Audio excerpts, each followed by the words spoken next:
Herkese merhaba, kanalıma hoş geldiniz. Bu sezonun ilk çantasıyla karşınızdayım. Renk geçişleri olan spor çok güzel bir çanta hazırladım. Sevgili arkadaşım Tuğba için ona da buradan sevgiler gönderiyorum. Umarım beğenir ve güle güle kullansın diyorum. Ben çok beğendim, çok hoş bir çanta. Aslında Lale model olarak bilinen ve birçok kişinin örmüş olduğu bir çanta ama genelde makrome ipiyle örülüyor ve tek renk örülüyor. Daha böyle klasik duruyor. Kağıt ip sayesinde daha spor, daha farklı, cool bir tarz kazandırmış olduk. Şöyle bakın, gerçekten şahane, çok güzel bir çanta oldu. Boyutu da gayet ideal, ne çok büyük ne küçük. Şöyle bakın, bahar ve yaz ayları için inanılmaz güzel bir çanta oldu. Ve sadece böyle parça kağıt iplerden 300 gram civarı kullandım, gayet yeterli. İç detaylarını da gösterelim, bakın bu şekilde. Elimde olan kumaştan çok güzel astar diktim. Kenarlarındaki bu düğmeler de çok farklı, düğme diyorum pardon, boncuklar da çok güzel bir hava kattı. Bence şahane oldu. Sizler nasıl buldunuz? Yorumlarınızı çok merak ediyorum. Videoma geçmeden önce lütfen kanalıma abone olup beni takip etmeyi unutmayın. Keyifli seyirler. Evet, şöyle çantamıza bir bakalım. Şöyle masanın üzerinde daha net anlaşılır. Renk geçişleri olan çok güzel bir çanta. Şöyle bakın. 1, 2, 3, 4, 5 renk yaptım. Şu kısımlarda renk geçişi olsun diye 2 ipi karıştırarak yaptım. Burada da aynı şekilde bakın. Gayet de güzel oldu. Şöyle ahşap boncuk detaylarımız var. Bu da gerçekten çok güzel bir hava kattı. Şimdi santim olarak da ölçülerini paylaşayım sizlerle. Merak edenler için. Tabii ki bu ipinizin kalınlığına, inceliğine ve el ayarınıza göre değişecektir. Ama yine de bir ölçü vermek gerekirse eni 34 santim. Boyda şu tabandan sonra verelim hemen. Tabandan sonra 25 santim. Taban ördükten sonrası da şöyle 31 santim. Şu kısmını da verelim. Bu kısımda 35 santim. Şöyle düzeltelim. Bakın iç kısmına da rengiyle uyumlu olsun diye mavi bir astar diktim. Gayet güzel, uyumlu oldu. Toplamda 300 gram civarı iplik kullandım. Askıyı sonradan normal tığla ördüm. Onu da detaylı olarak göstereceğim sizlere. Taban kısmından başlıyoruz motif üzerine. Motifi belli bir boyutta büyüttükten sonra modelimize geçiyoruz. İplik geçişlerine herhangi bir numara yok. Normal sıra başında ipliğimizi takıp geçiyoruz. Ben bu şekilde renkleri ayarladım. Sizler dilediğiniz gibi renkleri değiştirebilirsiniz. O sizin kendi zevkinize kalmış. Evet, çantamız bu şekilde. O zaman tarifine geçelim. Ve çantamızın motif kısmı ile başlıyoruz. Çantamı 3,5 milim tığ ile ördüm. Şimdi modeli böyle bir örnek üzerine başlayacağım. Normal kağıt iple de devam ettireceğim. Şimdi başlangıcını bununla göstereceğim. Bakın, sihirli halka yapıyoruz. Tabanımıza başlıyoruz. İlmeğimi şöyle çıkarıyorum. Sabitliyorum. Bunu bir zincir olarak kabul ediyorum. Sonra 2 zincir daha çekiyorum. Bakın 3 tane zincirim oldu. Bunu bir trabzan sayıyorum. 2 3 tane trabzanım oldu. Ara ara da şu halkamı küçültüyorum. 2 zincir çekiyorum. Yine 3 tane ikili trabzan yapıyorum. Kare bir motif olacağı için 4 tane köşemiz olacak. Yani 4 tane üçlü trabzan grubu yapacağız. İkincisini yaptım. 2 zincir. Yine ortaya batıyorum. 1 2 3 tane grubum oldu. Yine 2 zincir. Şimdi 4. grubumu yapıyorum. 1 2 ve 3. Halkamı daraltıyorum. Halkamı daralttıktan sonra doluyorum. Bakın, ilk yaptığım trabzana batıyorum. Tepe noktasına.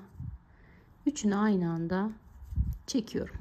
Burayı da 2 zincir kabul ediyoruz. Bundan sonra model boyunca hep bitişlerde aynı işlemi yapacağız. 3 zincirle yukarı çıkıyorum. Bir tane daha trabzan yapıyorum. Şimdi 2 tane trabzan yapmış olduk. Şuradaki 3 tane trabzanın üzerine birer tane trabzan yapıyorum.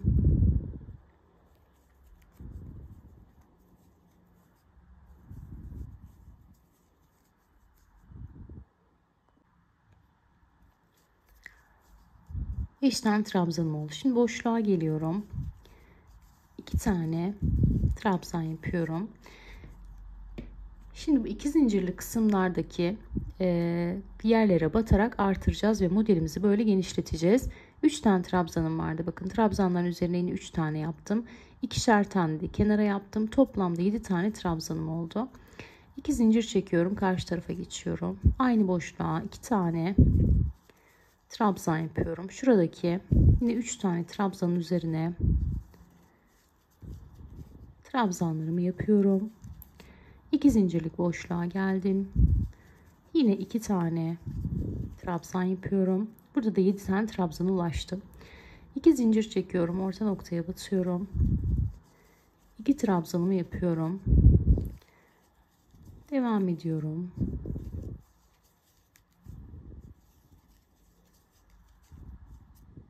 Yine orta noktaya geldim. 2 tane trabzanımı yapıyorum. 2 zincir çekiyorum. Aynı noktaya yine 2 tane trabzan yaparak karşı tarafa geçiyorum. Şimdi bu şekilde modeli dilediğimiz kadar büyütebiliriz. Burada önemli olan köşelerin eşit olması ve artırmaları yaparken orantılı olarak artırmamız. Bakın her kenarda 7'şer tane trabzanım var. Zincir çekmiyorduk, pardon. Doluyorum. İlk başladığım trabzanın tepesine batıyorum. Üçünü tek seferde çekiyorum. Evet, bu şekilde karemiz oluştu. Bakın yine 3 zincirle yukarı çıktım. Aynı noktaya batıyorum. 2 trabzanım oldu. Devam ediyorum. Buradaki trabzanların üzerine birer tane trabzanımı yapıyorum yine.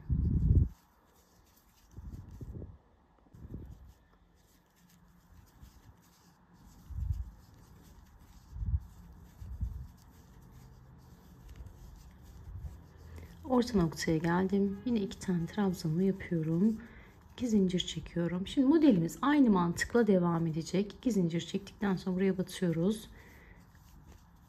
Buradan devam ediyoruz. Yine her trabzanın üzerine birer tane trabzan yapıyoruz. Modelimizi istediğimiz kadar büyütebiliriz. Şimdi ben modelimi belli bir mesafede öreceğim. Daha sonra kaç santim ördüm, kaç sıra ördüm sizlerle paylaşacağım. Şimdi karemi ben yeterli uzunlukta büyüttüm. Şöyle saydığımızda da bakın şu orta noktadan başlıyoruz. 1, 2, 3, 4, 5, 6, 7, 8. Toplam 8 sıra ördüm. Ve her sıramızda da şöyle bakın 2 zincirli kısımlardan tutarak sayıyorum. 31'er tane trabzanım var. Bu şekilde 31'er tane trabzanım var. Şimdi artık tabanımız hazır. Santim olarak da hemen ölçüsünü paylaşacağım. Zaten kare bir motif olduğu için 24 santim. 24 santim genişliğinde ve uzunluğunda. Şimdi bakın şöyle 2 zincirli kısımdan ben bu noktada ipimi kestim. Siz kesmek zorunda değilsiniz. Sabitliyorum. Ardından da 2 zincirle yukarı çıkıyorum. Şimdi bu birinci trabzanım. Aynı noktaya bir tane daha trabzan yapıyorum. Şimdi devam ediyorum. Şuradan bakın. Toplamda 31 tane trabzanım vardı ya. Burada 2 tane yaptıktan sonra şurada bakın 31 tane trabzanım vardı. Sayıyorum. 2, 4, 6, 8, 10, 12, 14, 15, 16. 16. trabzanıma hemen şöyle ayracımı takıyorum. Yani bu ayraç taktığım trabzanın solunda buraya kadar ve sağında bu noktaya kadar toplam 15'er tane trabzan olması gerekiyor. Şimdi araları örmeye devam ediyorum. Şu 2 tane orta artırma noktamla birlikte 3 oldu. 4 5 6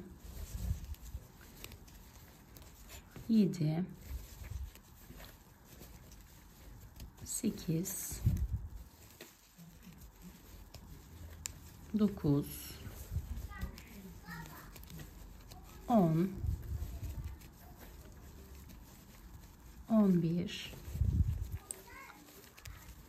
12, 13, 14, 15 ve 16. Şöyle tekrar sayalım. 2, 4, 6, 8, 10, 12, 14, 16 tane ilmeği bakın örerek üzerine trabzan yaptım. Trabzanların üzerine. Şimdi bakın şuradaki ara noktadaki trabzanım. Onun sağında ve solundaki toplam 3 trabzanı atlayacağız. Burada bir kesme yapacağız ve yukarıya doğru duvar kısmını oluşturacağız. Doluyorum bakın. 1, 2, 3 tane ilmek atlıyorum. Dördüncüsüne giriyorum. Ve trabzanımı buraya yapıyorum. Burada ne yapmış olduk? Bir kesme yapmış olduk ve duvar bölümüne doğru yola çıkmış olduk. Şimdi bununla birlikte şuradaki iki zincirli kısma kadar, kısmın orta noktasına kadar, yani toplamda buradaki gibi 2, 4, 6, 8, 10, 12, 14, 16 tane trabzanım olacak. Hep bütün trabzanların üzerine normal birer tane trabzan yapıyorum. 2, 3, 4, 5, 6, 7, 8, 9, 10, 11, 12, 13, 14. Şu araya da 2 tane yapacağız zincirli kısma kadar. Ve 16. Bakın aynı buradaki gibi eşit. 16 burada yaptık, 16 burada yaptık. Şimdi normalde şu alt sıralarda alt tabanı oluştururken bu kısımlara 2 tane zincir çekiyorduk. Bu noktadan sonra artık bir zincir çekeceğim. Bir tane zincirimi çekiyorum. Yine aynı noktaya 2 tane trabzanımı yapıyorum. Bundan sonra bu noktalarda artırıp orta noktada azaltarak modelimizi düz bir şekilde devam ettireceğiz. Şimdi yine şuradan sayıyorum. 16. ilmeği 2, 4, 6, 8, 10, 12, 14, 15, 16. 16. ilmeğe böyle ayrıcımı takıyorum. Onun sağındaki ve solundaki de trabzanları da yine atlayarak keseceğiz. Şimdi bu noktaya kadar bir kez daha göstereyim. Aradaki trabzanlarımı örüyorum. Yine üzerine birer tane trabzan yapıyorum yani. O ayracı taktığım ilmeğin sağındaki ve solundaki de olmak üzere toplam 3 ilmeği örmeden atlayacağım ve kesme yapacağım.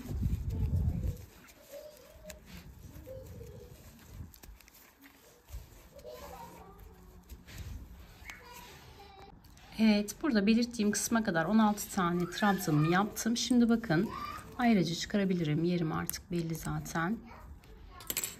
Doluyorum. 1, 2, 3 tane ilmeği atlıyorum. Dördüncüsüne giriyorum.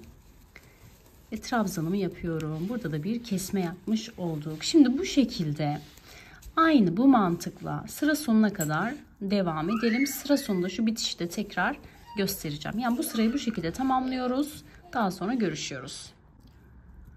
Evet, bakın başlangıç noktama kadar aynı işlemi devam ettirdim ve artık çantamızın duvar kısmı oluştu. Yukarıya doğru bakın kıvrılma oldu.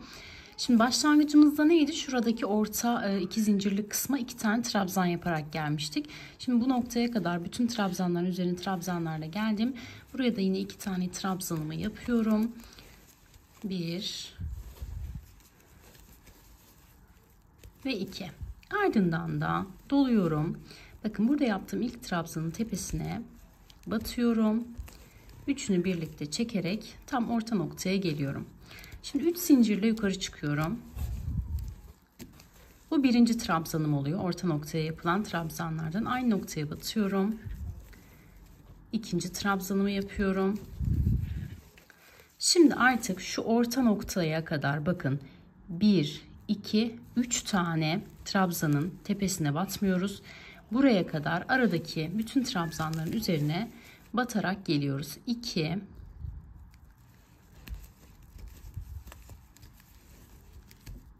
3,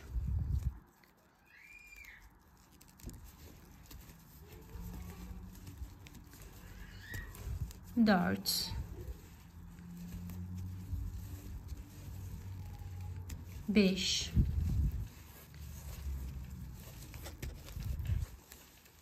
6. Evet bakın orta noktanın sağında 1, 2, 3 tane trabzanımla tepesine batmadım. Şimdi bu noktadayım. Burayı iyi izlemenizi tavsiye ediyorum. Başına doluyorum bakın. Batıyorum. İlk ikisini birlikte alıyorum. 2 tane ilmek tığımda kalıyor. Doluyorum. Bir sonrakinin tepesine batıyorum. İlk ikisini birlikte alıyorum. Bakın kalan üçünü de hepsini tek seferde alarak burada bir kesme yapıyorum. Buradaki trabzanı atlıyorum. Bakın orta noktanın şu iki tarafındaki trabzanların tepesine batmıyoruz. Şimdi üçüncü trabzana batıyorum. İkisini birlikte alıyorum. İkisini bekletiyorum. Doluyorum. Bir sonrakine giriyorum. İkisini birlikte alıyorum. Kalan üçünü de hepsini tek seferde çekerek topluyorum. Bu sırada da yapacağımız işlem bu. Aynı şekilde şimdi başlangıç noktamıza kadar, sıra sonuna kadar bütün kenarlarımızı yapalım. Daha sonra başlangıç noktamızda görüşelim. Yani şurada bakın orta noktada şu 3 tane trabzan kalıncaya kadar normal trabzanlarımızı yapıyoruz. Bu noktada şu ikisini bir topluyoruz. Şunu atlıyoruz. Daha sonra bunu da atlıyoruz. Bu ikisini de bir topluyoruz. Yani şuralarda bu orta noktanın ikinci ve üçüncü ilmeklerin ikisini bir toplayarak, burada da aynı şekilde şu ilmekleri de atlayarak sıramızı tamamlıyoruz. Şimdi tamamlayıp dönüyorum. Bu arada söylemeyi unuttum. Şuradaki bir zincirlik kısımda yine 2 trabzan, bir zincir, 2 trabzan şeklinde devam ediyor. Yani bu kısımlar aynı, hiçbir değişiklik yok. Sadece şu orta noktada farklı işlemler yapıyoruz. Şimdi sıramı tamamlayıp geliyorum. Evet, geldim sıra sonuna. Şimdi 2 tane bu bir zincirlik boşluğa trabzanımı yapıyorum. Toplamda bir zincirlik boşlukta 4 tane trabzan oldu. Doluyorum. İlk trabzanın tepesine batıyorum. Ve bakın 3 ilmeğimi de aynı anda çekerek topluyorum. Şimdi bu göstereceğim sıra bundan sonraki sıraların tekrarı niteliğinde olacak. Yani modelimiz aynı şekilde devam edecek. Artma, eksilme ve farklı bir işlem yok. Şimdi 3 zincirle yukarı çıkıyorum. Doluyorum. Aynı noktaya bir tane ikili trabzan yapıyorum. Şu ilk yaptığım 3 zincirde bir trabzan oluyor. Daha sonra yine sırayla trabzanlarımın üzerine batarak orta noktaya doğru ilerliyorum. Yani bundan sonra bu köşelerde artırma noktalarında yine bir zincirlik kısma 2 trabzan, bir zincir, 2 trabzan şeklinde devam edeceğiz. Şimdi ortalara doğru bir ilerleyeyim. Kesme noktasında göstereceğim. Bundan sonra kesmeleri hep aynı şekilde yapacağız.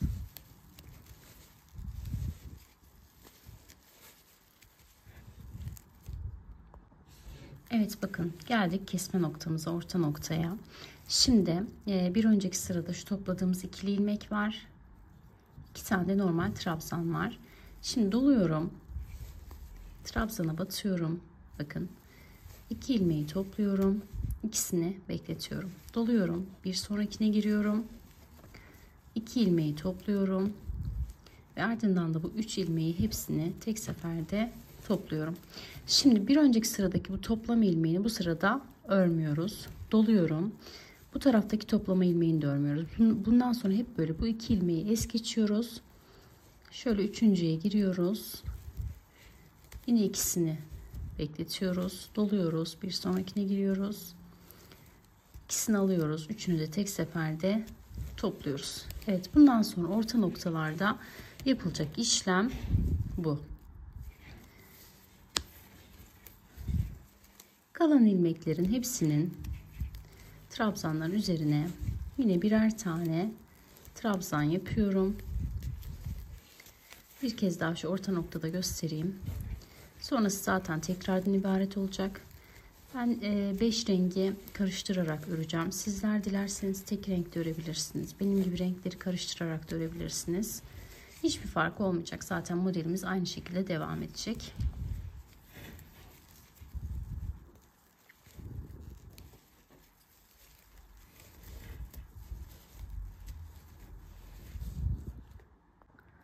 Evet, bir zincirli kısma kadar bütün trabzanların üzerine birer tane trabzan yaparak bu noktaya geldim.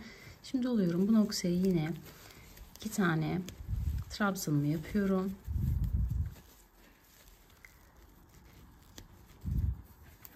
Ardından bir zincirimi çekiyorum. Bakalım şu kesmeden sonra kaç tane trabzanımız varmış? 2, 4, 6, 8, 10, 12, 14, 16, 17. Şu tarafta bakalım. 2, 4, 6, 8, 10, 12, 14, 16 ve 17. Yani bu 17 tane trabzanlarımız sabit kalacak. Orta noktalardan kesme yapacağız. Şimdi diğer tarafa geçiyoruz. Yine iki tane trabzanımı yapıyorum.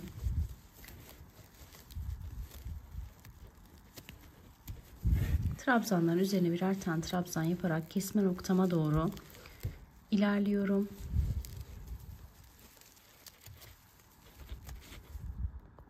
Evet, yine geldim kesme noktama. Bakın şöyle baktığımızda 3 tane ilmek görünüyor. Doluyorum. İlk ilmeğe batıyorum. İkisini birlikte alıyorum. Doluyorum. Bir sonrakine batıyorum. İkisini birlikte alıyorum. Ve ardından hepsini tek seferde topluyorum. Bir önceki sırada doladığımız ilmeğin tepesine gelen kısmı atlıyoruz. Soldakini de aynı şekilde dolanan ilmeğin tepesindekini atlıyoruz. Bir sonrakine geçiyoruz. Buraya yine ikisini alıyoruz, bekletiyoruz, doluyoruz. Bir sonrakine giriyoruz. İkisini alıyoruz ve daha sonra hepsini birlikte topluyoruz. Evet, modelimiz bundan sonra tekrardan ibaret. Şimdi bu şekilde dilediğimiz kadar uzunlukta yapabiliriz. Ben dediğim gibi ara ara renk değiştireceğim. Şimdi modelimi biraz ilerleteyim. Kaç sırada bir renk değiştirdim, kaç sıra ördüm. Daha sonra o detayları sizlerle paylaşacağım. Şimdi ben istediğim uzunlukta ördüm. Örgüm bittikten sonra da kenarına bir sıra sık iğne geçtim. Ardından da bu şekilde askı detaylarını yaptım. Askı detayını birazdan detaylı olarak anlatacağım sizlere. Şimdi bakın kaç sıra ördüm hemen söyleyeyim. Şurası bizim ilk azaltmaya başladığımız sıraydı. Bununla birlikte sayarsak eğer 1, 2, 3, 4, 5, 6, 7, 8, 9, 10, 11, 12, 13, 14. Toplam 14 sıra ördüm ve bu uzunluk benim için yeterli oldu. Zaten videonun başında ölçülerini paylaştım. Sizler kendinize göre ayarlarsınız. Bu şekilde ahşap boncukları ekledim. Dilerseniz boş da bırakabilirsiniz bu şekilde veya da rengarenk de olabilir. İçindeki renklerden de böyle boncuklar da ekleyebilirsiniz. Evet, bu şekilde üzerinden de güzel bir ütü geçtim. Ütüyü mutlaka iç kısmından basarak geçin. Şu iç kısmına basın ütünüzü. Dışta çünkü kağıt ipi parlatıyor. Onu da söylemiş olayım. Şimdi askının detaylarını söyleyeceğim. Şöyle bir ölçelim öncelikle kaç santim örmüşüz. Dikiş paylarını düşünürsek 70 santim uzunluğunda askımızı yapacağız. Şimdi askının detaylı yapılışını göstereceğim sizlere. Şöyle bakın, gayet güzel, çok şık bir askı oldu. Evet, şimdi askıyı nasıl yaptım onu da göstermek istiyorum sizlere. İpimi sabitliyorum. 2 tane zincir çekiyorum. Bakın 2 tane zincirim var. Şimdi ilk çektiğim zincire batıyorum. 2 tane ilmeğim var. İkinci ilmeği şöyle bırakıyorum. İlk ilmeğe bir tane zincir çekiyorum. İkinciye giriyorum. İkinciye zincir çekiyorum. Bunu bırakıyorum. İlkine zincir çekiyorum. İkinciye giriyorum. Zincir çekiyorum. Sırayla bir bu ilmeğe, bir diğer ilmeğe ikili ikili zincirimizi devam ettiriyoruz. Bakın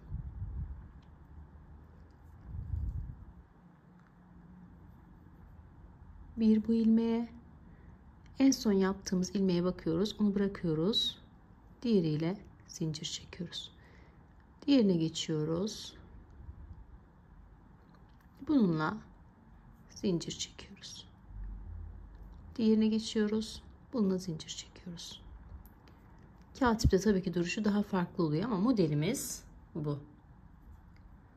Bunu şimdi istediğimiz uzunlukta yapabiliriz. Ben çantamız için 70 santim uzunluğunda ördüm tek kat katipten. Gayet çok güzel oldu. Bakın bu şekilde dilediğiniz uzunlukta örebilirsiniz. Bunu yaptıktan sonra da şuradan direkt boncuğumu yerleştirdim ve bu kısmından çantama diktim, sabitledim. Bu kadar basit çanta sapımız. Dediğim gibi bunu bıraktım, diğerine geçtim. Şu ilmekler içine kayabiliyor. Bunu yapıyorum, bunu bırakıyorum, diğerine geçiyorum. Bunu yapıyorum, diğerine geçiyorum. Evet, bu şekilde çanta sapımızı da hazırlıyoruz. Evet, son olarak da askı detaylarını diktim ve içerisine de şöyle elimde olan kumaşlardan çok güzel bir astar yaptım. Saten kumaş ama gerçekten de çok güzel oldu. Çok spor bir çanta. Bu saten kumaş da içerisinde bakın hiç sırıtmadı. Gayet güzel oldu. Şöyle çantamızı gösterelim.